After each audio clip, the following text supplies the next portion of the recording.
Hey, I'm Eric, and this is the Yamaha P-515. Welcome to the channel. We're going to talk about this keyboard today. I've been looking for a long time before I found this for the right 88-note feel for me. Does it work as a great controller? We'll talk about that, and we'll listen to all the sounds in this review. Okay, so this is the Yamaha P-515 Digital Piano. I have had this keyboard for about a year now, maybe two, and I'll start out by saying that it is everything I wanted when I was looking for an 88-note stage piano to be my main keyboard for piano and electric piano programming. Now, I have used it on a gig or two, but mainly it was purchased to be my main controller for Logic. In this video, I'll talk about using it for these uses, as well as about the action, which was a big part of waiting for this particular model. And I'll talk about the sounds and show you each of those, which don't mean as much to me since I use a lot of plugins, but I definitely have something to say about them. So let's start with the action. It's probably the biggest unique thing about the P-515, in my opinion. This is what Yamaha calls its NWX, or Natural Wood X action. Now, I won't go into exactly how it's made or the differences between this and graded action like the P-125, which I reviewed here. Suffice it to say, the keys are made of wood that you can see, and no, it's not just wood laminate on plastic. Below, I've put a link to what Yamaha says about the NWX action on the P-515. Personally, I love playing this keyboard. It feels good. It's not tiring, but it is solid as a rock. It's probably the most solid feel and touch I've ever felt, and it's just a pleasure to play this keyboard while you are doing piano or electric piano. So of course, as with any action on any piano or digital piano, real or not real, this is going to be up to the player. But I wanted a very firm action that felt as good, if not better, than my Kawaii Baby Grand. The P-515 very much lives up to that expectation. It also does it without being extremely clunky and loud.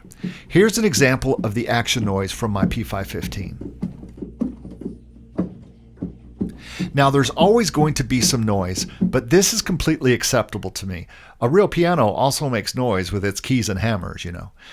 In my experience as owner of previous Yamaha 88-note keyboards, including a KX88, a Mo8, and also briefly owning the newer MX88 before returning it for the P-515, I feel the P-515 is the best digital keyboard action I have ever played. Again, it always is up to personal preference. Most people say the P-515 is very sturdy, if not a little harder to play. I happen to like this kind of action, so it works for me. Okay, so let's talk about the thing you probably want to know about next, and that is sounds. This is less important to me since I use the P-515 to control virtual pianos and electric pianos on Keyscape or Ivory. But I have used it live a few times, and the piano and other sounds do not disappoint. The CFX Grand piano is great and probably the best sample that has been out there in portable keyboards for years. I find it about the same, if not better, than the piano samples of the P-125. I don't have much use for the other piano sounds personally, but many may prefer the Bosendorfer for classical playing. Here are the piano sounds recorded from the outputs for best audio.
For me, the electric pianos are just as important as the pianos on a digital keyboard like this. While there are a few more electric piano sounds on the 515 than, say, the P-125, they are better quality EP sounds.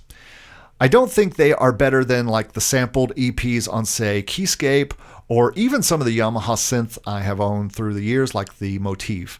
But they will certainly get you through any gig very well. Here are the electric piano sounds.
I think the rest of the sounds are fine, but I'm not that sure they have improved greatly from all the Yamaha digital pianos and keyboards I've owned in the past, including the P95 and the P125. You can find reviews of both of those keyboards in the description below. I will say there is more onboard sounds than the lower models. The dark pad is really, really useful, especially if you need a pad for church or you need it for ballads. The acoustic bass sample could be better. It's got this high stringy sound that gets kind of old, but again, in live use, it's probably going to be fine. Still, that's not a hard sample to do well, and it could be better. There are literally hundreds more general MIDI sounds on the P-515, accessible through the Smart Pianist app. As in my review for the P-125, Smart Pianist is just a great interface for your Yamaha digital piano. If you have an iPad, you definitely should get this app to use with your P-515 or your P-125 for that matter. Now, if you are like me and looking for the absolute best 88-note controller for your studio recording, especially for piano and EP sounds, the P-515 does a great job. I have noticed, however, when I use my Native Instruments Complete S61 keyboard, the samples in keyscape and otherwise seem to be more sensitive and expressive. Now, to be fair, the P-515 was not built to be the ultimate MIDI controller. So far, it does the job, but I will be testing it against something like the Complete S88 soon to see the difference, although then I will likely be sacrificing the great build and action of the P-515 for more sensitivity. I should note here that the P-515 does have several settings for touch, including soft 1 and 2, medium, hard 1 and 2, and fixed. For those of you with different touches or who play harder or softer, this will help.